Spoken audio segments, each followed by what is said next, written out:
Oh, hey, what's up, you goofy bastards? We're live. We skipped the intro. We said screw it. No, you said screw it. That's right. Actually, we're reworking it. My boy Scooby's making a new intro for us musically, and we're going to rework the intro itself. Scoob's actually already given me the music, and it's awesome. So, Joe, what's up? Well, let's do this. Welcome to another episode of Technical Defects. I'm Joe. Bald Dude's Bryan. I'm going to screw this up all night. I already know it.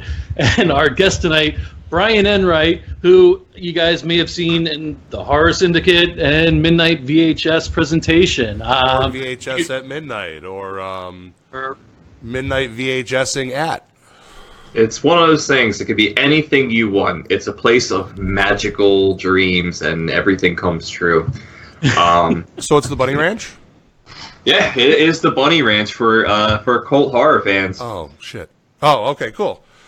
For those of you who haven't been there before, picture going to the Rocky Horror Picture Show in the 80s or 90s with a group of people hanging out and just making fun and talking about the absurd flick that's on the screen, many that I've never even heard of, but it's just a blast. And you know what? I'm down as long as there's a huge mechanical spider involved in that film, and I'm in. I don't know if there's any mechanical spiders. Maybe you might get one every now and then, but there's a lot of tits.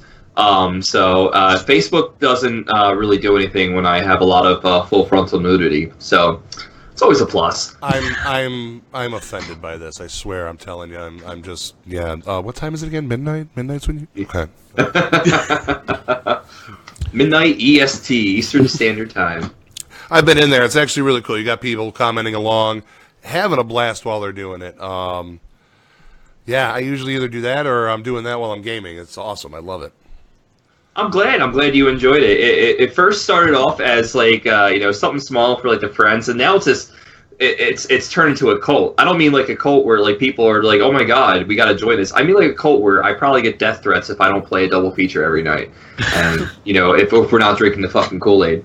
But yeah, no, I mean I'm glad that you guys enjoy it. It's made for people like you. It's made for people who used to go downstairs and turn on HBO when their parents went to bed and watch an obscure horror movie or any type of goofy movie. We even play sci-fi at some points. And, it's just a good time. It just reminds you of what it's like to not have a TV guide and you're just watching TV and expecting something to come on TV like HBO or Prism. You remember Prism? Yeah. Oh, yeah. It was kind of it was a cool concept. I brought up to the other two guys over at the Horror Syndicate, the president Ray Merrick and the vice president Jared Letourneau. I said, wouldn't it be cool if we had old school VHS movies playing and movies that you can no longer buy anymore because they're out of print, and we watch like a double feature? And of course, there was the questions of like, what about copyrights? I'm like, all right, yeah, well, that is true. I mean, you don't want to kind of play a movie and kind of steal from it. You don't want to pirate a movie. Well, it's not really pirating, but it was like, it began with me playing public domain movies, and then I threw in a movie. I'm like, let's see how far we can go with this. So I would play like a movie that no one's ever heard of before that wasn't public domain and see how the response was. And, for a while, I was only getting like 2 or 3 people. Maybe we had 10. Watching. That was like the most at one point in the very beginning stages. And then it seemed like it was like this overnight phenomenon where like people just started tuning in. And I think it was because I played Jason Takes Manhattan, and it spiked up to like 400 viewers. And I was just, okay. I was like, let's see how far this goes. I'm probably going to get kicked off for this. Facebook's going to shut me down. The FBI's going to come to my house. Let's see what happens. Nothing. But then I look around and I see like all these other like Facebook pages posting like these more modern, relevant movies that are just huge budget and they don't get shut down. And it's just you kind of wonder like, where's Facebook's priorities? Are they more concerned about like the political videos that are going on, or are they more concerned about like watching Deadpool for free? But it seems like, no one really cares about watching horror movies like that came out in the 70s and 80s. Like, for example, Deathbed, The Bed That Eats People. That is the name of the fucking movie. Like, no lie. That is the name, the total name of the movie. And people were loving it. So, but yeah, I'm glad you guys could enjoy it. I know I rambled on a little bit more, but I just want to at least promote it. It's definitely a really cool concept, and I'm glad that there's people asking me every night, it's the same question, what's the double feature? Like, I'm gonna fucking tell you. That's the whole point. You're not gonna know until it starts. Yeah, I don't want to tell you. It's perfectly fine that you rambled on because I'm about working smarter, not harder, and it just makes it easier for me. So that's not a problem at all. But how many years total at this point? I may have missed it in your rambling, but how many years total with VHS? This will be its second season. Okay, all right. I didn't know how late on the bandwagon we were getting into this, so it's been a fairly quick ascension, essentially. You jumped right on time. The bandwagon starts now. If you're jumping on now, then you're on the bandwagon. I am a hipster of the horror syndicate. And nobody wants to see my big ass in tight anything, so don't worry about skinny jeans. We're good on that. That would be scarier than, never mind. I love the deer in headlights look I get off of his ass over there. Oof, yeah, it makes me have to open another drink. Thank you very much. Oh, like it takes me to do that. Anyway, okay, so how'd you get up with the meet up with the guys in the horror syndicate? Who do you got? Ray Merrick and Jared Latorno. Yeah. I met up with Ray Merrick and Jared Latorno. We met on the streets. We were hooking at the same block, and we decided to keep the same street cred. So no, actually, I met Ray Merrick. Funny story.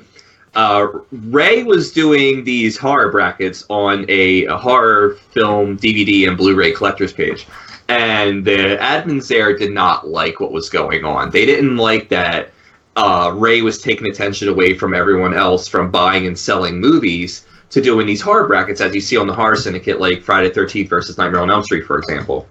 And they kicked Ray out. But I became such a fan of these brackets that I followed Ray and I added him as a friend on Facebook. We became friends.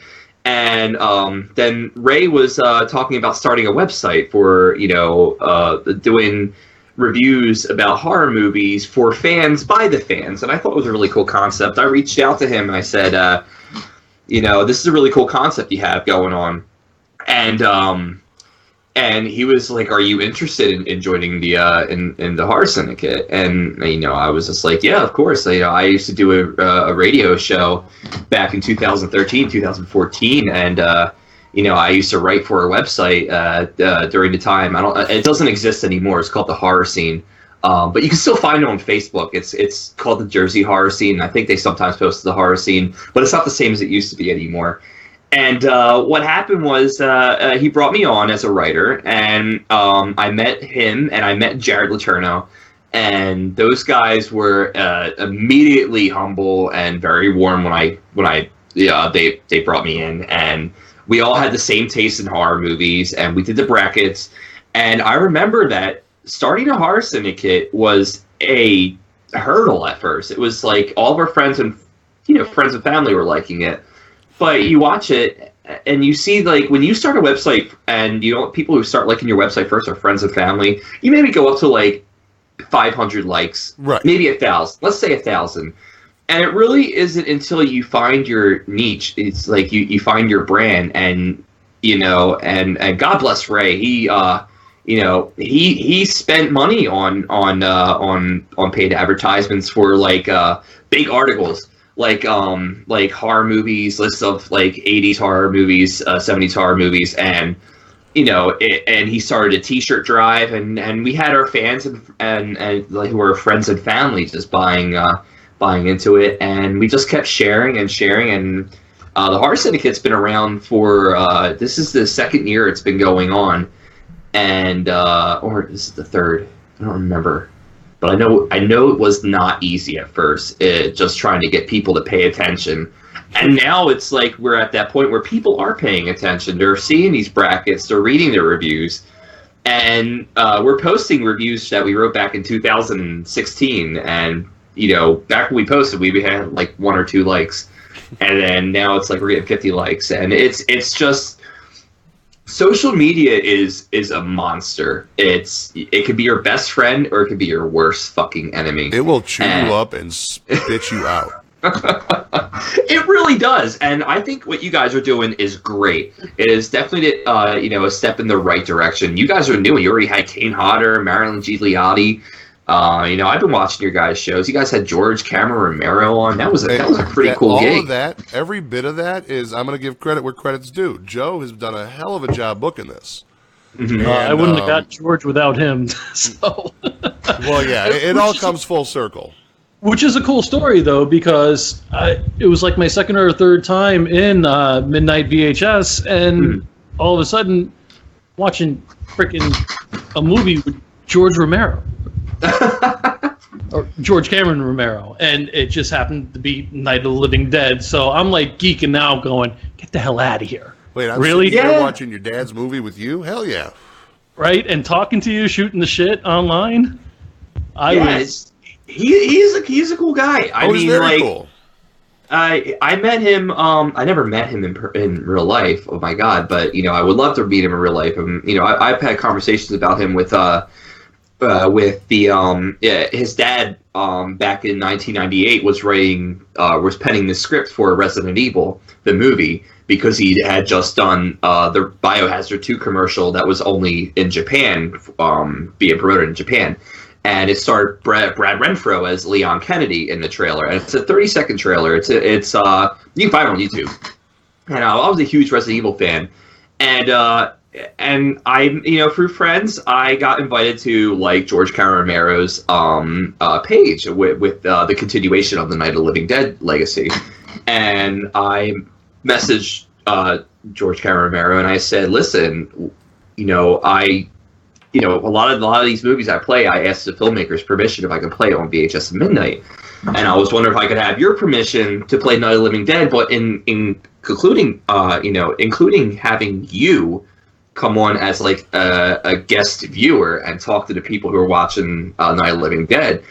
And he said, go for it. He said he would love to be on. And I said, would you recommend if I play Dawn of the Dead? And he's like, I wouldn't recommend that, because Universal owns the rights to it and they might shut you down. I was just like, fuck. I'm like, well, I tried before playing these movies and I got away with them. So, I'm not going to risk it. Just because he politely told me that it was not a great idea. I'm not going to play Dawn of the Dead. But we played Night of the Living Dead, and George Cameron was on there, and it was a blast.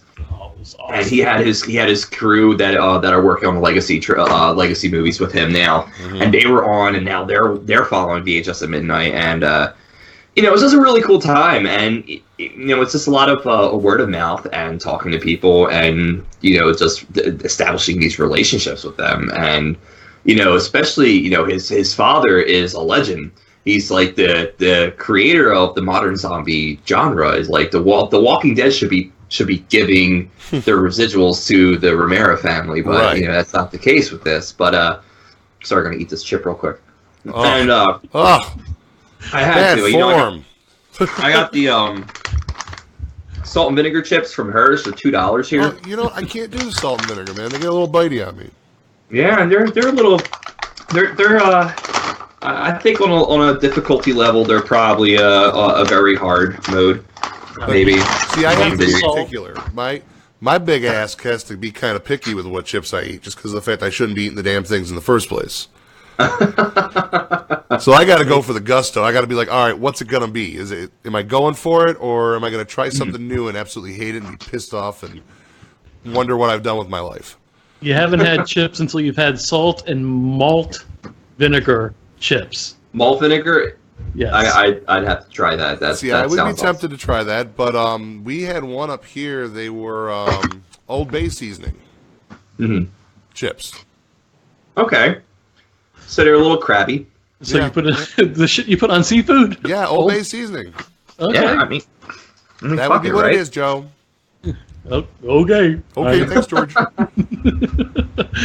Just needed clarification on that. All right, so you totally screwed up the story that he was going with because he popped the chip in his mouth, and oh no, that was the story. I'm done. I mean, like, it's pretty cool when you have filmmakers joining you on VHS at midnight, and you're just sitting there and you're watching to see if they're going to say anything.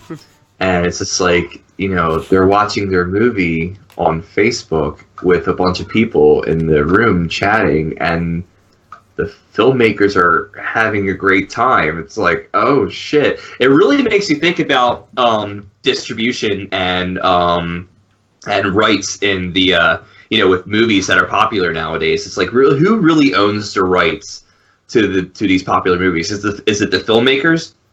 No. Yeah. No, it's the big money companies out there. The same thing with the gaming industry. Mm-hmm. Digital content, that's where everything's going right now. And it kind of scares me, because at any point they're going to be like, nah, I don't think you should have that anymore. And furthermore, let's be honest, let's say like the apocalypse does hit, I need some kind of physical gaming system, no internet connection. I might end up taking out everybody I know. Stock in the freezer. Yeah, no, you definitely have to stock up. I maybe you have to get ready for a zombie apocalypse. I'm still waiting for like our modern version of Red Dawn. With everything that's going on. Well, that remake. I like how they had to pick out whoever we weren't getting along with. So for that one, it was North Korea. Yeah. On the remake, but it just wasn't the same, because you didn't have Patrick Swayze, and you didn't, it's just, yeah. Mm-hmm. Well, they actually had an unfinished movie with that version of Red Dawn.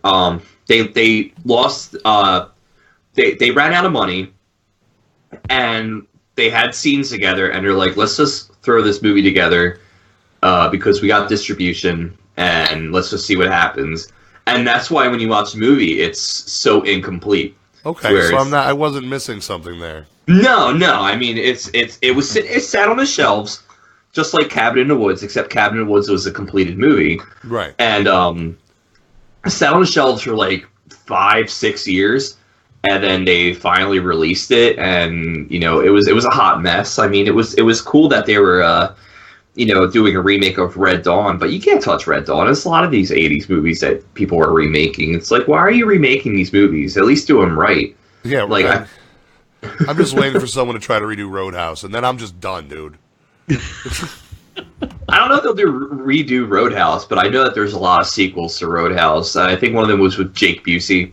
Yes, that was the second one. I have not seen it, and I don't plan on seeing it. It's. I think they made a drinking game out of that when I was in college, or just after. So it was interesting, to say the least. And that's crazy. Yeah, I apologize. I was looking at our chat room here real quick. I finally got in there just to see who was. Oh, I forgot to even pull that up. Yeah, see, look at you. Such a bad host. Oh yeah. That's all right. Be a good boy. Your wife's watching. Oh shit, is she? Oh yeah. Hi, yeah, you're screwed. How's that different than any other day? Yeah, pretty much. But yeah, so I mean, who are some of the other more notable creators you had in there with you?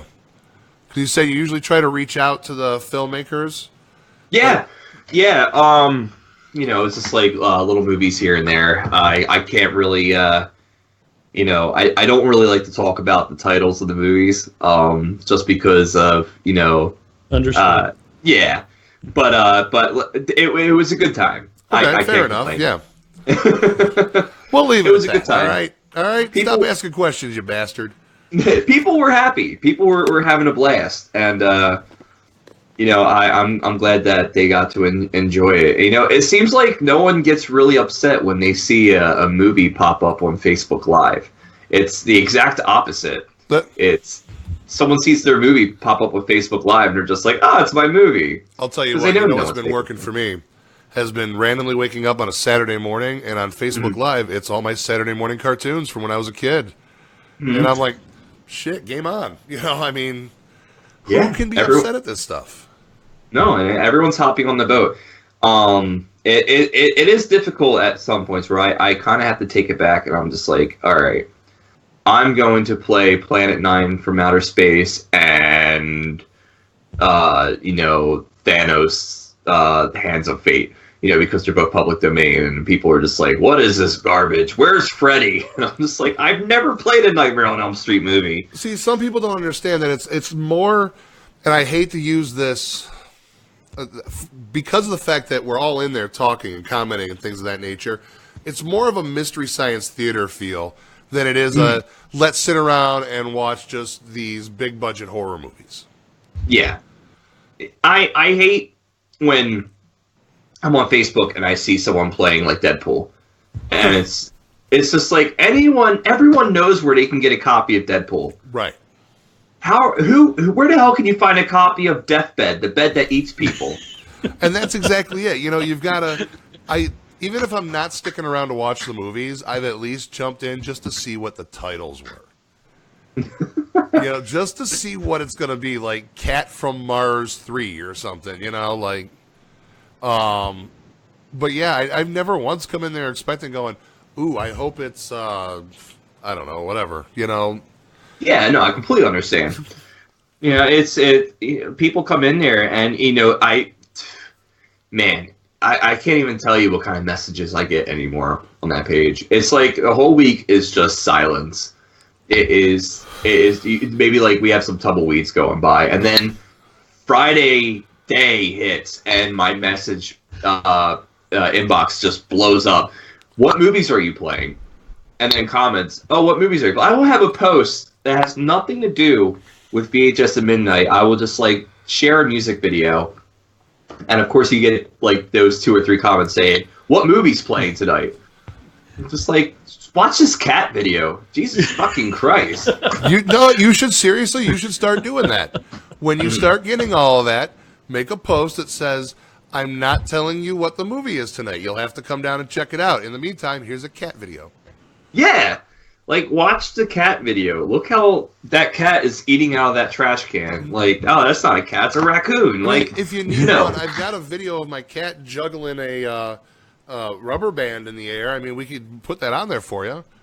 Yeah, that'd be great. And I guarantee you'll see at least 3 comments saying what movies are playing tonight. You got to find out a way to rickroll them. Yeah, I absolutely do. And we're going to work together and figure this out. We absolutely should. Let's figure this out. No, and it's fun though. I mean, it's seeing that people really care about these. It seems like a little thing to me because I'm sitting there on the screen and I'm just playing these trailers, and playing the movies, and I'm seeing what people are commenting. And to me, it's just, I'm watching. I feel like a god where I'm just sitting watching everybody comment and lose their goddamn minds. And people are really dedicated. Yeah, and people are really dedicated to seeing what's going to play Friday night. And I thought you said medicated. I thought you said people were really medicated at first. Well, that too, yeah. Dedicated, medicated. I mean, however you want to roll. I mean, anyone can join in as long as you have a phone and a Facebook. And a prescription. Yeah, and it's gotten to the point where my page is more popular than I am. I have about 973 friends. My page has over 3,000 likes, and it's now to the point where it's not even my page anymore. I put up a movie and then everyone's commenting, and I'll say something I'll throw in a little funny line somewhere along the way, and I'll see these comments just ignoring me. Because they're so captivated by what they're talking about. It's okay, at least the people are having fun. Let's see what happens when I end this live video, because I am a god. But it is instant losing of the shit. Pretty much what you get at that point. Yeah, no, it's great. So it's and people are really getting involved, and I know no one's thinking about me sitting on a computer in my tidy whities eating a bag of chips while everyone's watching these movies. Now I got to think about that shit. Thanks. You absolutely do. But thanks for that. But it was I brought up to the guys of the Horror Syndicate, and they loved it. They loved the idea, and I wanted to make a separate site in case anything were to happen. But it's definitely helped us out a lot, and the Horror Syndicate, being a part of that group, man, it's awesome. We used to have a show, the Horror Syndicate Live, and we ran into some issues later on in the year where we just had to kind of shut everything down and see where everything went. And then we brought it back up, and we're starting to do the whole guest thing, and it's been really working out. And the brackets, everyone seems to love the brackets, and going crazy over that, and everyone's getting their votes on. I think we're doing 80s versus the 70s, which is really exciting. It's just these guys that I work with, and we're getting in new writers and people that are just interested. I don't know if you guys are from the Philly area. I see that Joe, you're from Florida. Ryan, you're from where, Ohio? I'm in Cleveland. Yeah, I lived over in Philly for a while. I worked over in Bucks County. Oh, okay, cool. Yeah. Yeah, I used to do theater in Bucks County back in the day. I DJ'd at a strip club over there. Oh, there you go. It's kind of like theater, right? Yeah, my job, believe me, I did a lot of acting. I acted like I cared every day. There you go. But yeah, no, that's what they brought me out there for, was the DJ a strip club. I'm like, oh, okay, we can go ahead and do that. Hey, it's not a bad gig. I mean, you get paid and you get to see naked ladies, so. That's exactly it. I was the only guy walking out of there with money in my pocket. That's not a bad thing. No, not at all. But go ahead. I digress. No. There's going to be an event Friday the 13th at the Red's Grill.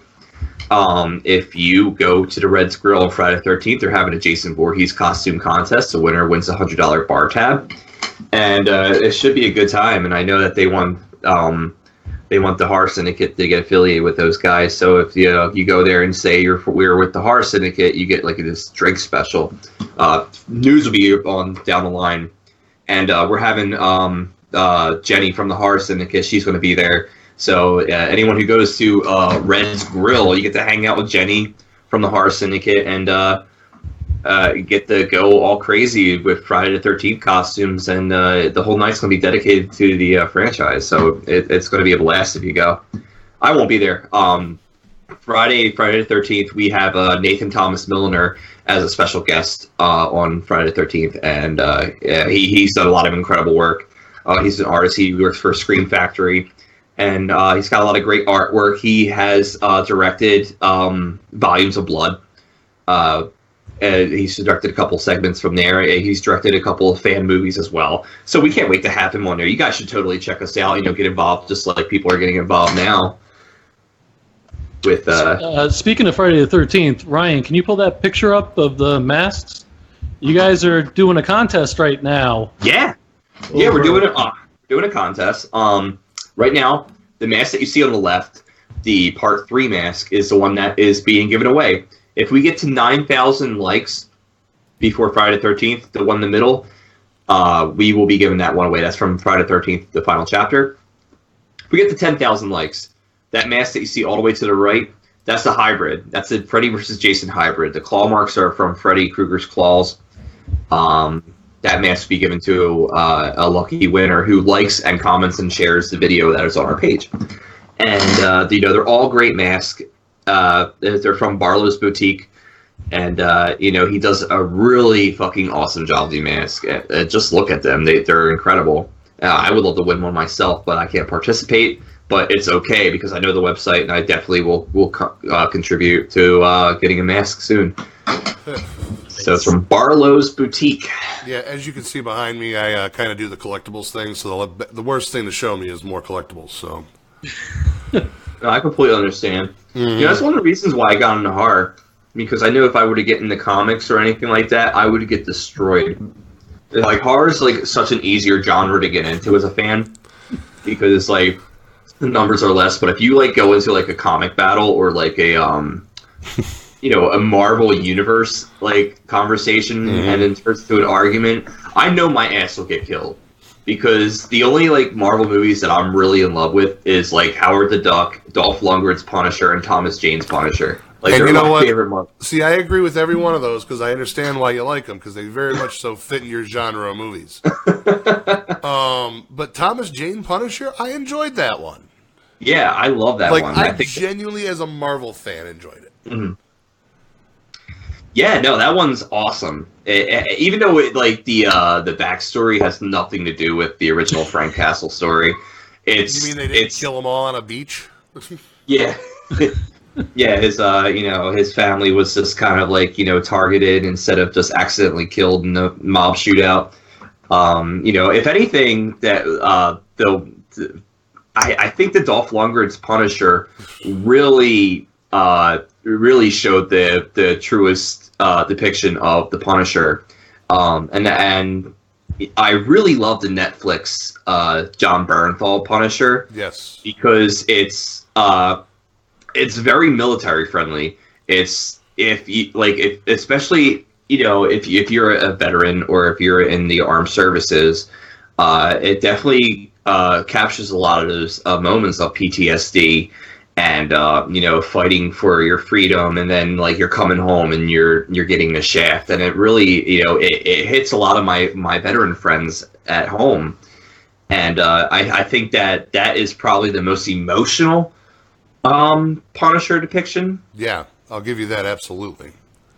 Like, you don't leave that version of the Punisher in a good mood. No. Like, you're not walking away going, oh, that was cool. You're sitting there going, holy crap, what did I just go through?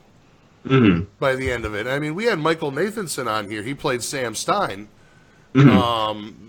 And I'll tell you what, I have a ton of appreciation for that man, for his role as Sam Stein. And every actor in that show knocked it out of the park. And they all brought what Netflix is doing with that gritty reality. And it's not depressing like DC. Like, it's not a, oh, woe is me thing. Yeah. Go ahead, Joe, say it. Joe's a DC fan. In Joe's defense, though... Oh, boy. I did like Batman versus Superman. You know what? Justice League is growing on me. That was okay. Every time I watch it, it's growing on me. I'm waiting for the 3-hour Justice League to come out. I'm not, because that'll be 3 hours that I'll never get back. Well, just like the 2.5 or 2 hour and 45-minute Batman vs Superman was so much better than the theatrical release. Do they even have a 3-hour cut of Justice League? I know that they had to bring in Joss Whedon. Right, and you know what? It's one of those things. It's a lot of that whole thing felt weird. A lot of that felt weird. And I understand the reasons they gave and this and that, but there's just still something weird in there. I can't put my finger on it. But go ahead. I mean, obviously, I have the Death of Superman stuff behind me. I was the fanboy from hell from the Death of Superman, had everything. I mean, I literally have a half-sleeve tattoo of... Yeah. Not everybody makes smart life choices, Joe. That's okay. That's what my wife tells me every day. Oh, is she speaking of the marriage or the tattoo? Uh-huh. Yeah, both. Okay. Hey, I'm a huge Nicolas Cage fan, so when I saw that he was attached to the Superman movie, I was heartbroken to find out that it failed. Did you know they're bringing him back? Documentary? Did you watch the Kevin Smith documentary with that? I did, and it's sad. It really shows you what happens when people with no vision and no talent but have all the money in the world fucking destroy a passion project. And it was a shame, because I would have loved to see Nicolas Cage as Superman while Nicolas Cage was still fit. Well, like now, you're go going ahead. to get him now. It's not going to be as pretty, but you're still going to get him. They're going to bring him into an animated Superman. I heard. Yeah. I heard. I'm looking forward to that. That's, just hearing Nicolas Cage flying around Metropolis, losing his goddamn mind. It's something I look forward to in everyday life. I wanted to see him in the rubber suit, damn it. With the long hair and the receding hairline. Oh my god. I love those pictures. Yeah, they make me feel warm and fuzzy inside. I still remember the first time I saw those. I was like, wait, is this real? What is this? And then I read about it, and I'm like, holy crap, that is real. I questioned a lot of things in my life at that point. But the people attached to it also, it was just like... Well, there was... It looked like there was issues with Tim Burton and Kevin Smith, and I don't know the whole backstory on that. But I know a lot of issues with Tim Burton in some way, shape, or form, it seems. Yeah. But, you know, Tim Burton, I will give him credit. I know, like, his later movies with Helena Bonham Carter are just like, all right, we get it. We get it. We get like it. Johnny Depp in every movie. Yeah, we get it. But, like, his early movies, like you know, I'm not just counting Pee-wee's Big Adventure. I'm going more towards when he went from Beetlejuice to Batman. And 89 Batman, absolutely. And he was completely out of his league. He even said he was out of his league, but he was going to do it. And I think that Tim Burton's Batman is probably the best Batman movie there is. And I know people out there are going to be like, what about The Dark Knight? I'm like, I don't give a fuck about The Dark Knight. You know what? Here's the thing. I really can't compare the two because they're two different eras of Batman, even in the comics. And the 89 Batman was amazing, and it had one of the most amazing soundtracks. I mean, an entire soundtrack of Prince. Yeah. All right. Well, I got a story pertaining to the 89 Batman, though. I went to the movies with a friend. I must have been, I'm thinking 12 years old, and there was the teaser trailer for Batman. They showed Michael Keaton. They showed Jack. So I'm trying to go home and explain to my dad, there's going to be this new Batman movie. It's dark. It's edgy. And I'm explaining to him who's in it. And he's like, so you're telling me Mr. Mom's in it? And you're telling me it's not going to be like a 66 Batman in a comedy with Jack Nicholson? I'm like, no, Dad, it's dark. It's gritty. It's going to be really cool. My dad's like, man, I got to drug test you. I don't know. But back then, Michael Keaton wasn't known as a serious actor. Yeah. Yeah, you know what? He nailed that role. Like, he's the only Batman with a kill count, Michael Keaton. And he nailed the role, and you can tell that he was really uncomfortable in the bat suit because every time he moved his head, he had to move his whole body, too. Right, and he had to go like this. Yeah, it was like, how does he get around like that? But you know, Tim Burton made it work, and it was like it was. If you were to take a modern director, say if Batman '89 never happened, you take a modern director and say make Batman, they're gonna start all over again from the original blueprints. This is without Frank Miller. This is without before the Batman was The Dark Knight, and Tim Burton made Batman this gothic hero. And the villains were so Dick Tracy, like 1930s, like gangster villains. And it wasn't until Batman Returns where the villains became like out of a fucking Tim Burton movie from like the 80s. And yeah, I mean, like they were just good movies. And according to this day, Michael Keaton has never seen Batman Returns because it was just a paycheck for him. And that blows my mind. Wow. It could be worse. We could be Joel Schumacher consistently apologizing for his attempt at Batman. Fat nipples. Fat nipples. Hey, man. He feels so bad. I've never seen a director feel so bad about a movie they made.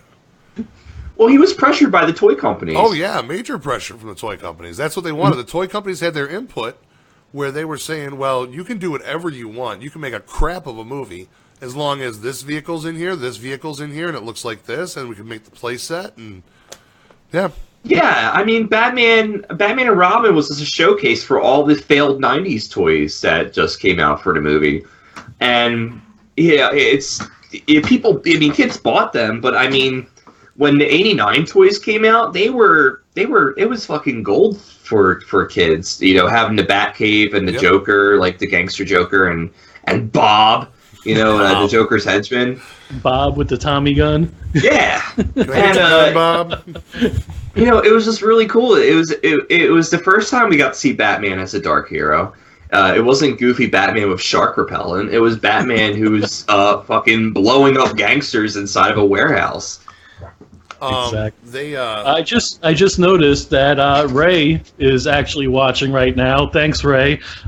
We did mention the Horror Syndicate a number of times. And one thing I wanted to go over about the Horror Syndicate, not to interrupt. Wait, are you checking up us? Are you checking up on us, Ray? You just making sure we're doing it? But so the Horror Syndicate and Midnight VHS presentation, you have guests over there. Are you ever going to have like a guest over there on a Friday night and then show a movie from the guest over at VHS on that night.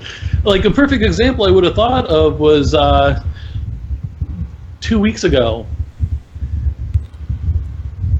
Are we frozen? No, we're not. We're waiting to hear where you're going with this. Wait, waiting for the rest of your question. Sorry, Never Hike Alone. I figured that would have been the perfect thing after going from the Horror Syndicate to go directly into playing that on VHS. What movie was that? Never Hike Alone? Yeah, you know what? Never Hike Alone you can find on YouTube. I feel like I would not be doing the movie justice if I were to play it on VHS at midnight. I feel like Never Hike Alone is one of those movies where you have to go out and willingly watch it because it's such a good movie. It really is. You're not forcing it to the people who are watching your program every Friday night to see something new. When Never Hike Alone just stands on its own. If you guys have you guys seen Jason Voorhees fan film before and never seen Never Hike Alone? Go watch Never Hike Alone. It's a really good fan movie. Vincent DeSanti, he is a huge Friday the 13th fan. In fact, he's even credited in the video game because he was a backer. And they have a whole if you go play the virtual cabin, they actually have a code for his name that you unlock, and they actually have a kill dedicated to him. They brought him into the studio at Gun and Elphonic, and they created a kill for him. It was like a football kill where Jason Voorhees kicks off one of the counselor's head like a football and then punts it, just far away. But Never Hike Alone is just a movie that you have to go out and check out on your own. And they still have the Kickstarter up for the for the hard copies on DVD and Blu-ray. So, I mean, if it's something that you are a collector, where you collect, like, movies, horror movies, any type of movies, I would definitely check that out. And he has to stop at 50,000. He was telling us in his interview with us because Paramount or New Line Cinema, one of them owns the rights, and for a fan film, you can make up to $50,000. If you make any more, then you get in a lot of trouble. It's amazing, these laws and rules and bullshit. Mm-hmm. But they, it's funny, you're talking about collectibles and Friday the 13th and Jason Voorhees. I actually got yelled at by Kane Hodder because I didn't have the Jason figure back here with the rest of the shit. Mm-hmm. He yelled at me for that. You should have been. There is nothing worse than having Jason Voorhees yell at you. Well, think about that. He doesn't really say much. Oh, no, he flat out called you out. Yeah, he did. He's like, you better have a Jason behind you, and you're like, yeah, no. It happens. I mean, not everyone is fortunate to have a Jason Voorhees with them, like an action figure or anything like that. That's the video game version. That doesn't count, you prick. But I totally get it. All right, yeah, I quit. I'm out. Done. But you have some cool collectibles back there. It looks like you have a lot of you said you were a fan of comic books, right? Not of comic books as much as the movies, and I got started with Marvel with the cartoons. That's what got me started. Okay. 90s X-Men is really what got me started on all of it. 90s X-Men was great. Oh yeah, they don't make cartoons like that anymore. No, the Jim Lee version. No, they don't do much at all like that. No, the theme song had me ready to fight. Like, I don't care who was near me. I wasn't the only one sitting there with a Twizzler ready to wrap somebody upside the head with it by the time. No, of course not. All right, cool. I feel better now. No wonder my sister stayed away. See, I was a mid-teen, late teen when that came out, so I feel just old as shit right now. Thanks, guys. Well, you guys. are old as shit. Fair enough. Thanks. It's here to call it, So, what else you got in the works over there, man? Like, what future planning do you guys have going on that you can discuss? What do you guys got coming up? Well, we have we have our Friday nights, THS Lives, where we bring on a guest and we interview them about movies. So it's kind of like what you guys are doing. We have the VHS at midnight. I don't know if I'm playing a movie this week, but we'll find out on Friday night. I usually pick my movies like 5 minutes before I go on. So when people are like really asking me what movies are you playing, I don't know. I haven't even Like, looked yet. Yeah, You had some people up in arms on Good Friday not showing up, man. yeah. Oh, I know. I know. They're going over to the Horror Syndicate, commenting on random posts saying, "What's playing on VHS midnight?" Well, you know what? Keep them wanting more. That's what they say. Always keep them wanting more.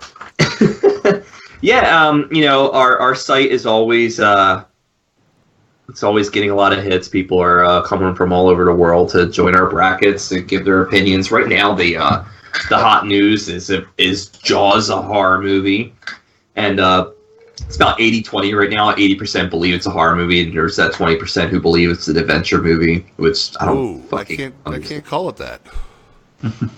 I don't feel that I could call it an adventure movie. You know what I mean? I mean, what's adventurous about getting eaten by a shark? Right. It's not like they went out and found the shark that ate his buddy's leg and still had it hanging out of his mouth. Yeah. You know, they sat there and they're like, oh shit, he's eating the boat. We're going to need a bigger boat. I mean... Yeah. Okay, just to play devil's advocate, so what is 20,000 Leagues Under the Sea? An adventure movie. But That it is has an a giant adventure movie. monster. But they went out and sought it. They sought underneath the ocean. They went there to see what was out there. They were on an adventure. The shark. See, the Like I thing said, about... just playing devil's advocate. No, I totally hear you. The thing when you're comparing Jaws to 20,000 Leagues Under the Sea, Jaws didn't have musical numbers in it. There weren't people singing and dancing inside of a submarine. All right, I mean, it sounds horrific, but it doesn't make it a horror movie. And Jaws had that element of fear, where like the first beginning of the movie, you see this girl getting naked. You're like, as a kid, you're like, am I going to see some boobs? And of course, that's always the beginning of every slasher movie. I'm not saying that Jaws is a slasher, but maybe you could call it a shark slasher movie. That shark was a vindictive prick, let me tell you. Yeah, he had an appetite for destruction, and that movie is such a classic. And when you see that beginning scene where that girl gets eaten by a shark, and you're just like, where does she go? And then people start getting eaten, like the little boy who gets eaten by a shark. And, it's not like a horror movie where the shark is the villain, because the real villain is the mayor for keeping the beach open. But the shark is just doing his... Sharkly things. It's just doing its nature. It's eating people in the shallow ends of the shore, which is, I guess, maybe the shark was being adventurous. That's why it's an adventure. If you think about it, it has to be one of the scariest movies of all time because it actually prevented people from going to the beach. You know what? Part 3 kept me from going to SeaWorld. The glass. Yeah, that's wow. Part 3, is that the one where it's 3D? Yep. Yeah, SeaWorld, and they're in the glass tunnel, and well, we had. I mean, living in Orlando, you have a SeaWorld down there. Yeah. We had one here in Cleveland for the longest time, and so I was always apprehensive about going to SeaWorld. I was like, are there tunnels? Are we good? One thing I wanted to bring up is that there's sometimes that I am really busy with stuff behind the scenes, and I spoke with Bryan, and he's agreed to stand in for a couple of interviews that are horror related that would be more of his expertise, which I really appreciate. We're going to have one coming up soon with PJ Starks, producer of Volumes of Blood, which I'm really looking forward to. I might just step in and say, hi, this is what we're doing. Take it away, guys. But I already told him no. Well, you guys should watch our Friday the 13th episode, because we're gonna have Nathan Thomas Milner in there, so that way you can get your your facts already prepared. So if PJ's lying to you, you call him out on it. I'll just be like, all right, I'm going to the film. Hold on. Right. But so I think that's going to be a fun kind of thing to do. I haven't been able to find the movie. I asked PJ if he had a digital copy or anything. He's like, I got a few DVDs left for sale, but they're like pretty much gone. Like, Volumes of Blood is free on Vudu. If you have the Vudu app, you can find Volumes of Blood. Okay. And it is one of those movies where they play it, but the commercials play. It's like 15-second commercials, which is really not bad. If you have a Vudu account to just rent movies, check out the free movies section because they have a lot of great titles for free. It's totally worth it. Yeah, I've dug through there a few times. See, yeah. I'm going to have to check that out because I literally don't have a Blu-ray player or a DVD player anymore. Everything I do is digital now. I hear you. Good for you. It's the compact way to go. Dude, I know. I'm just giving you shit. I have about 500 to 1,000 hard copies of DVDs, Blu-rays, everywhere. Holy crap. I don't know if I could ever go digital. And I've seen Ray's collection. He's done that online before, and I'm just looking going, holy crap, that's a whole friggin' room dedicated to that. Yeah, Ray's got an amazing collection. He's like an archivist. That's how I met him. We met him on the we showed on the horror DVD Blu-ray page, and he just his library is just it eats mine, and I don't think in fact everyone on that show like Jared Letourneau his archive just eats mine. Our new host Mike Lombardo, his collection is just monstrous compared to mine. Like I've been collecting movies. Like when I worked at Best Buy right out of high school, I had the employee discount where I got DVDs for like 65% off, and my entire fucking paycheck went to like movies on payday. Like I would just walk around. This was back when Anchor Bay was like a major distributor for horror movies, and I would just buy every horror movie, and I would like lose my entire paycheck in like that night. And I of course I bought like movies that weren't really horror. I bought like I bought like cult movies. I bought at the time like comedies. Like like one of the investments I regret is buying Knocked Up on DVD. Did you lose a bet? No. I just everyone was like, you have to see Knocked Up. It's so funny. That Seth Rogen guy is so funny. His jokes are so good. And I'm just like, all right, yeah, let me check it out. And I watched it, and I'm just like, oh my god, this movie was not bad. And then next thing you know, everyone's watching it over and over and over again. And I'm just like, I'm so fucking done with Seth Rogen. I'm over it. I don't care. He's like the poor man's Jack Black. Now Jack Black's the poor man's Jack Black. I don't fucking know. Yeah, no, Jack Black is just Jack Black, and I mean, yeah, I agree. Poor man's. I'll go with that. Green Hornet is the best comic book film ever made. Probably is. I've never seen it. So you know what? Here's the thing. I will give Seth Rogen some defense in terms of comic book movies. It's not a movie; it's a TV series. If I'm Preacher. If I'm correct, he is involved with Preacher. Yeah. Which I'll give him credit. I guess basically, as long as he doesn't act in them, I'm good with it. As long as he's not acting in it, I'm all right with it. You know what? I will admit, This Is the End cracked me up. Oh my god. It was so funny. And I think it's because I have this unhealthy obsession with Danny McBride. Everybody does, especially after Eastbound and Down. It's such a great show. Oh my god. It's amazing. And McBride just plays the ultimate villain without being a villain. It was great. Danny McBride, it's funny. My first thing when I first saw Eastbound and Down showing like premieres on HBO, I was like, I don't know, I'm not really into baseball. And then I found out that the director Jody Hill wasn't really into baseball either, but he needed that background of a story of this like washed up baseball player who got kicked out of the league for being an asshole. And I watched his movies before. Like I watched The Foot Fist Way. If you guys have never seen The Foot Fist Way, yeah, it's so good. Where Danny McBride plays this asshole karate instructor. It's the same character. He's your strip mall. Whoa! What is the name of this? Because I haven't seen this. The Foot Fist Way. The Foot Fist Way. It's very dry. Okay. It's very dry. It almost takes itself seriously, but it's supposed to make you think that it takes itself seriously. And it's just awesome. It's so funny. It is. He's a karate instructor, and he teaches like he's a dirtbag.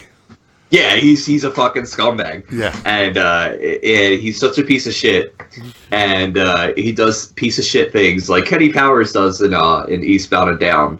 It's pretty much the same character, but he's around children. Yeah. Like kind of like the first season of Eastbound and Down.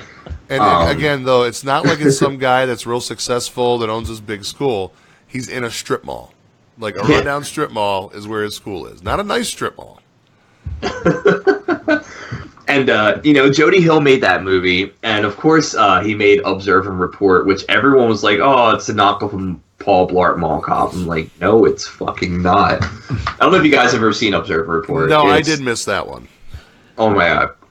I will, I gotta give credit where it's due. Seth Rogen, I think that was probably my favorite role he was in. Yeah.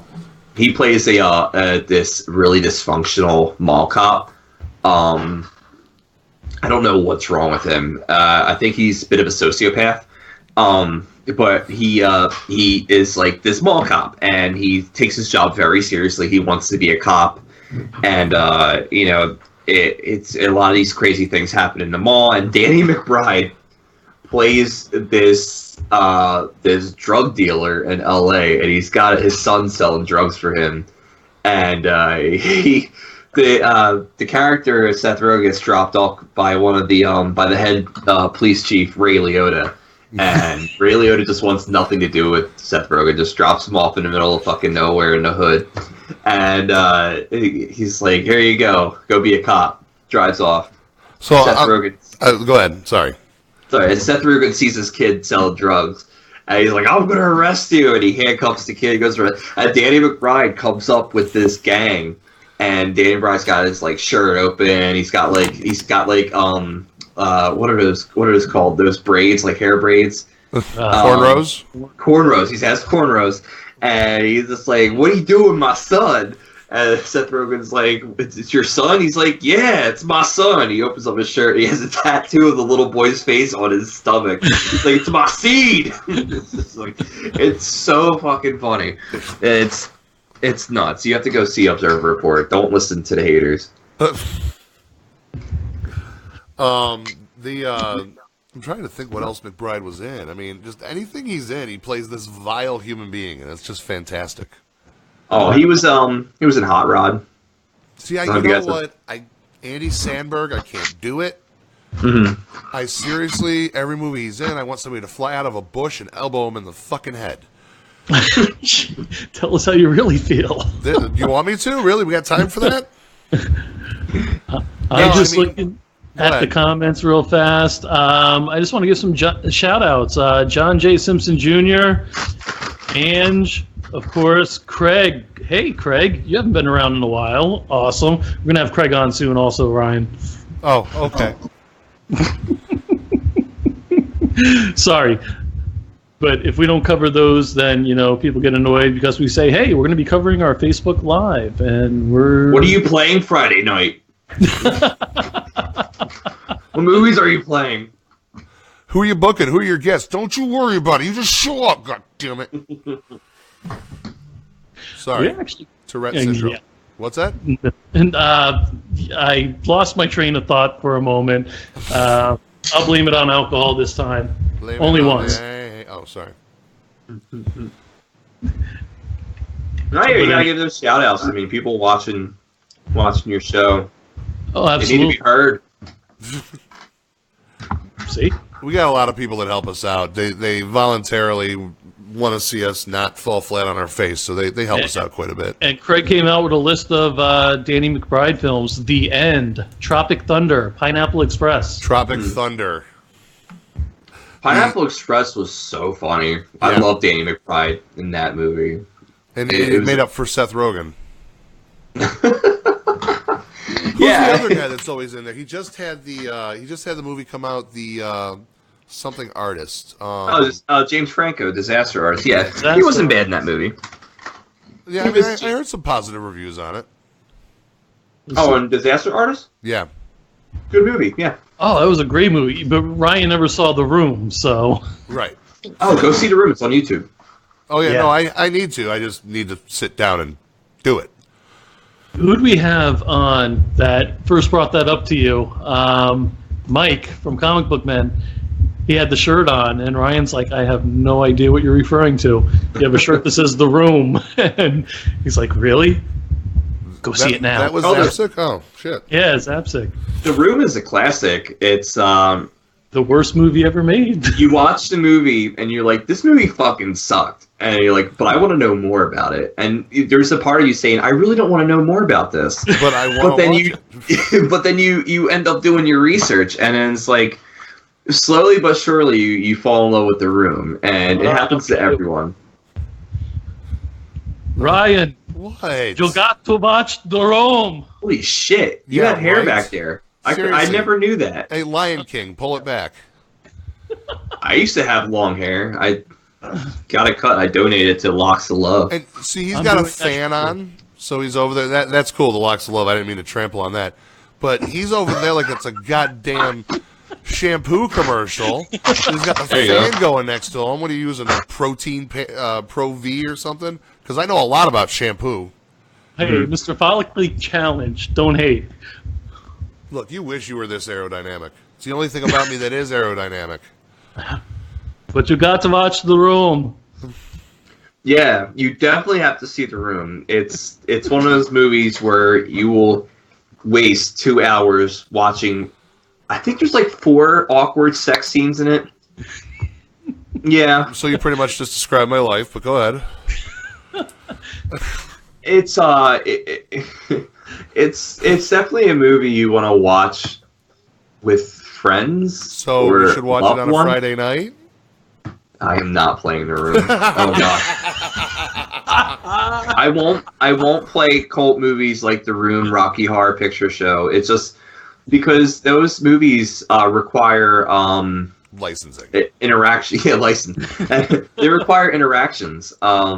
You know, like you have to have the audience get involved in it. It's just like, who's gonna watch Rocky Horror Picture Show on their phone and fucking throw cards at it? It's like, you know, no one else is in the room with you, you fucking weirdo. Look, You're hey, throwing leave shit me at your alone. phone. Just because I do that on a Tuesday, dressed as Frankenfurter, I don't want to hear any of this shit.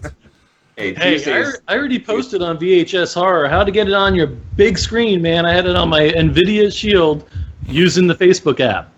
So I'm sitting down on my recliner just watching it, and then with my wireless keyboard going, uh-huh. If you have a smart TV, you can watch VHS at midnight on your TV. It's that easy. You hook up the Wi-Fi, you hit that top button at the right that says share to screen, and you watch it on your TV. Yeah, I've seen a lot of people that still can't figure that out. Much more comfortable than this. What's that? He was showing watching he it has on a the phone. cell phone. Oh, okay. We're I got proud one of of you, those Joe. too. Mine has this really cool thing where it requires my thumbprint. Oh, mine. Yeah, I can do that. Yeah, mine but- too. I disabled that because it annoyed the shit out of me. It didn't recognize me. Well, for mine, I have the S7 Edge, and instead of the thumbprint reader being down here, it's on the back. By the That's sensor. where mine is, on the back. Yeah, well, there you go. Learn to use your camera. All right. It's back there. So if anyone tries to get on your phone, it takes a picture of them? Pardon Do me? what? So if anyone tries to steal your phone or get into it, it takes a picture of them? I could set mine to do that, but no. I don't Okay. That's just mostly because that's where the biometric sensor is. So if I need to take my blood pressure because I think I'm about to die, I could, do that. Oh, isn't high blood pressure fun? Oh, it's fantastic, especially when they're like, It "We're is. going to give you medication." All right. Oh, And one of Yeah. one of the side effects is you're going to have a dry cough. Oh, so like most of my life. Thanks. what do you take, amlodipine? I don't know. They just prescribed me some shit today. I have to go pick it up. In fact, I'm going after the show to go pick it up. Oh man, yeah, I take amlodipine. It works. I mean, like, I don't get like those weird like high blood pressure headaches where I feel like I'm gonna die. Right. The thing about high blood pressure is like they're like, oh, you never really feel the symptoms. It's like, yeah, you do. You feel flushed all the time if you like eat like salt or like drink like caffeine. Yep. It's like the worst feeling in the world. But it's kind of like, who needs to drink or smoke pot to get high when I can just eat this bag of chips? Oh, what is that? I don't Oh, recognize no. it. I'm raising my Oh. hand to answer his question. No, I don't think he saw it. I need to. Excuse me. Sounds like I already had one. But yeah, they gave me a whole list. They're like, you're fat, you have high blood pressure, and not like those two go together or anything. Rather than have to eventually cut your foot off, we're going to give you diabetic medication and high blood pressure. I'm like, a fat guy with high blood pressure and diabetes. Who would have thought? Didn't see come that one on. coming. No gout? You need to go for the vegan diet. You need to eat your vegetables I am not doing. nonstop I'm all not day, doing Kevin every Smith's day. diet where he eats like a potato for 2 weeks, and then eats corn for the first time in his life. Did you see that? He did a live video of that. I did didn't not understand see that. it. I saw him lose 50 pounds though in a month, which is scary. You eat like 3 potatoes a day. Yeah, it's called the poor Irishman's diet. But how do you eat corn for the first time when you're 50? Apparently, the man has never liked vegetables. Has never really eaten them. Well, when you have a heart attack in your 40s, I mean, it says a lot that you don't eat your vegetables. Yeah, especially when the Widowmaker's clogged. That's Well, the best was though he's doing the video and he takes the first bite of corn. He's like, I don't like it. Like a 3-year-old. It was funny as hell. Like my speaking of daughter which- does a better job at eating corn on the cob than he does. we actually have to plug that we're not going to be on Monday or next Monday. And why is that, Ryan? Because I'm taking some recreational time to go see another podcast, actually. I'm going to see And Kevin Smith and Ralph Garman's Hollywood Babylon. They're going to be at the House of Blues exciting. here in Cleveland. That's really exciting. Yeah, it should be a good show. I mean, it's one of the few that I do actually follow, and I don't mind giving those guys props because shit, they're packing in theaters. We got nothing on them. But yeah, I'm going up and checking that out. So That's awesome. You know, being from New Jersey, everyone and their mother is like, "Oh my God, Clerks is the best movie ever made." And it's like every convention you go to in New Jersey, it's just like, Kevin Smith, Clerks, Kevin Smith, Clerks. And it's like, okay, we get it. And like, you know, I'm not knocking on anyone from the Clerks cast or anything like that. Right. But they're at every convention, which is cool. They're really nice people. But I never really liked the Kevin Smith movie until I saw the movie Red State. And that was the first time I felt like Kevin Smith artistically found his niche. right when he broke genre from the rest of the Jersey films. Yeah. Yeah. It was a comedy, but it wasn't a fart and burp comedy. It was, it was tackling like a crazy religion. Anything And that pisses religion off the that- Phelps is all right with me. The movie was fucked up. Yeah, Well, did you hear about the original ending? What they were going No. to do with the original ending? I want I to don't say I think it did. do, but I don't remember right now. They Kevin Smith didn't have it in the budget, but at the ending when the horns play, and they kind of like write off like, oh, teenagers were in a bar and they played a horn sound on their iPhone. Really, what Kevin Smith was going to do, he's going to make a full-on rapture, like start having people getting like burned alive and like, I didn't hear that. Shit. yeah, he was going to do like a full-on rapture, which would have been fucking awesome. But the movie was great. Michael Parks, rest in peace. Like he did such a great job, and he got snubbed at the Oscars that year. This, a lot of these performances they get overlooked by everyone from the Academy. And I'm glad that this season at the Oscars, horror, was super important with The Shape of Water and Get Out and whatnot. Right. But there's a lot of movies out there that get snubbed, like Well, genre completely films in general Yeah. usually get snubbed. Yeah, I mean, It's awful. the fact that the horror films are so heavily represented at the Academy Awards, it really showed their first real interest in genre. Mm-hmm. So I mean, that's a big feat. I mean, so maybe we'll start seeing more of it instead of these other genre movies getting nominated for best special effects. Well, you have a system in Hollywood that's so old and outdated that once these judges start dying off, we're making way for people who grew up on genre. You know, it's going to be a different ballgame. Right. And we're already seeing signs of it. It's just like, stop making your fucking dramatic period pieces and start focusing on these really cool movies with great concepts. You know, well, who cares if it's a comic book movie? Who cares if it's a horror movie? I want to see Black Panther win an Academy Award. Right. And you know what? I'll be honest with you. If any of them's likely to do it, that one has the most likelihood of that happening. Really? Impressed. Well, here's the thing, though. I mean, Michael B. Jordan killed it as Killmonger. Okay. Yes, he did. Like, that was an amazing role. He was the whole movie, yes. To me, not actual... No. He was just kind of there. He's like, I want to be king. Let me be king.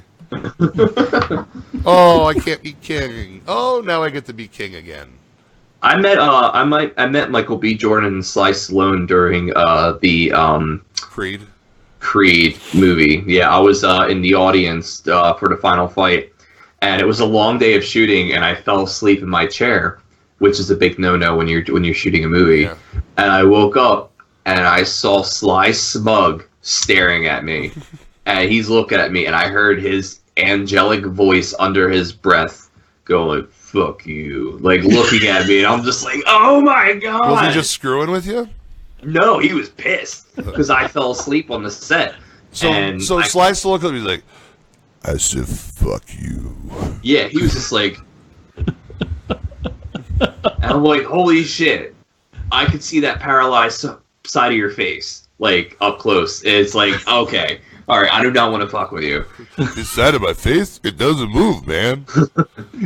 Yeah, you know what's crazy? It's like all these conventions, like Sly Stallone was charging fans like $500 to get an autograph and picture with him. What? It's such a fucking ripoff. Oh, this is why I don't. You know what? Here's the thing. I support conventions because it's brought everything mainstream.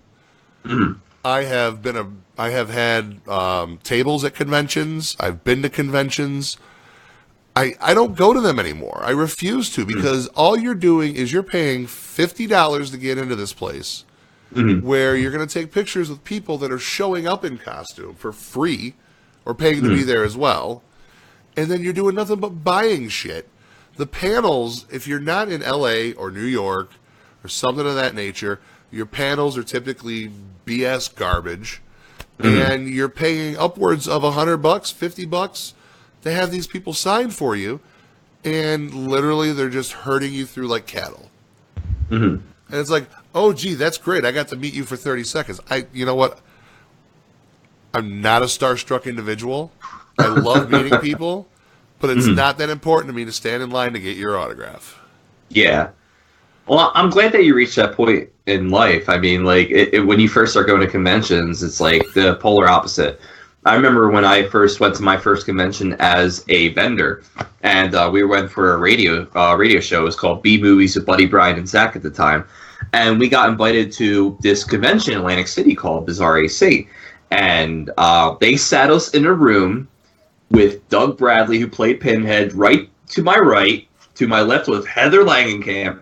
Across from me was Fred Williamson. And just the whole room was full of celebrities. And no one was there the first night. It was just celebrities and maybe people running the whole thing. And it was like we're just sitting around just all staring at each other. Like, do we say hi? Do we pay for autographs? What the hell is going on? And I got up and I went over to Fred Williamson and I'm just like, I loved you in that movie, boss. And he's just like, black man in a white man's town, and I'm just like, oh my god! And then I have actually I'll go pull it over. I had him sign me. This person in my life, I won't mention what kind of person they were to me, made me this boss thing out of stone. Like they hand painted and everything. Fred the Hammer Williamson. And I got Fred the Hammer Williamson to sign it for me. There's his signature right there. That's awesome. And he was really cool. And, I remember watching him in, like, like all like the blaxploitation movies, all like the vigilante movies. And it is just like, it's like, holy shit, I'm seeing Fred Williamson. And like, everyone my age is just like, who the fuck's Fred Williamson? I'm just like, really? Yeah, I mean, like, I'm gonna be 30 next month, and it's like the people my age, they don't go for Fred Williamson. They go for like other like celebrities, like Chris Evans and like Mark Ruffalo. And it's just like, no, here's me hanging out with Pinhead and Nancy from Friday the 13th. Well, I mean, not Nancy from Friday the 13th, Nightmare on Elm Street, but I'm hanging out with people who probably want to go see Heather Langenkamp because she's in such a popular horror movie. And it was like, I had a hard time, like, just being able to say words to these people. Like, when I first met Lloyd Kaufman, I was just like, and nowadays, I'm just like, oh, hey, Lloyd. Right. Hey, what's up, man? How you doing? Yeah. So. Wow. Okay. We've got Craig online again, and I have no idea what he's referring to. He said, on the other hand, play a track from Brian's band, Snake City. Oh, yeah. Snake City. Oh my God. Craig Leffel. I'll give you a level 10 stalker status right there. But yes, Snake City. Thank you, Craig, for finding that. So, cool thing about Snake City is a it's a fake 80s hair band with me as the lead singer. And I did this short movie called Cuddles. And it was about this serial killer in a bear mask. And it was an 80s homage to the slasher genre. And Snake City has a song called Cuddles Theme. Basically it's called Who's Gonna Cuddle Me When I'm Dead? I'll send you guys a link. You guys can listen to it. And I was going to make this feature movie called Cuddles, which is still in the works. I mean, I had the script and everything. It was a time when I didn't have a budget, and I started putting stuff together. And, I had like a terrific cast and crew. And they definitely want to, like, I talk to them all the time, and they definitely want to do it again and bring it into, like, a feature film. But Snake City was the name of this fake hair metal band that sang the theme song for the Cuddles movie, Who's Gonna Cuddle Me When I'm Dead? And it's total 80s hair, if you guys are into that shit. That's totally Joe. Have you seen my hair? It's like, it's a mix of, like, 80s Alice Cooper meets Dokken. Wow. Uh-huh. Right on. Well, it's about that time. We are going to wrap things up out there. Brian, any last minute words, any plugs, anything you want to do? Cartwheels? Yeah, I want to thank you guys for having me on. I want to thank you guys for acknowledging me and Snake City, and of course my my page that I have, that I partner up with two great fucking people, Ray Merrick and Jared Letourneau, and of course, our writers for the Horror Syndicate, David Jeffries, Chuck Ransford, Victoria Enright, Jenny Noble, past and present, we have Uncle Ray Zilla, Ray Canella, and it's just great, having me on the show. I really do appreciate it. I feel like, I feel like a fucking star right now. This is the first time I've ever been offered to be a guest on someone's show. Shout out to, my page is VHS at Midnight, which is Friday nights, double feature. You never know what you're going to get. And, of course, the Horror Syndicate. Every Friday night we have THS Lives, which is a live show. And you get to hang out with us on Facebook Live and chat with us. And right now we have some horror brackets, and we have a Jason Mask giveaway. You like, comment, and share our Jason Mask video, and like our page of Horror Syndicate, you can win a Jason Mask just by entering your name in. And right now we have the Friday 13th Part 3 mask that is going home to someone, and we get up to 9,000 before April 13th. That middle mask will be yours, and if we get up to 10,000, you get the Freddy Krueger hybrid Jason Voorhees mask, which is really fucking awesome. So, but thank you guys for having me. I really do appreciate it. I'm glad we got to talk some comics, horror, Jaws, The Room, Yeah, I mean, absolutely awesome. I just have to do something for Craig real fast. We had the Horror Jew on tonight, and he wanted to hear it's so your pages or your Twitter and your Instagram. Yeah, you can follow me on Facebook at Bryan Enright. You can follow me on Twitter and Instagram at The Horror Jew. You can go to my YouTube page and look up the old videos of the Horror Jews movie reviews. They were great. I'm glad that you watched them. Oh, man. And check out and fuck, thank you, Craig. Check out Snake City if you want some 80s hair metal generic music to an 80s slasher movie that never got made. But the Cuddles trailer is on YouTube as well. Rock on. All right, we are going to wrap it up. Bryan, if you could hang out with us for a couple of minutes after we wrap this up right now, we'd greatly appreciate that. Ryan, anything else going on? Just remember, subscribe to all the crap we've got listed down here. We don't send you spam. You'll get an occasional post from us saying, hey, we're cool, we're awesome, and we're the shit. And who we're going to have on. And oh, yeah, that too. I was just more concerned. Yeah, that kind of helps. Yeah.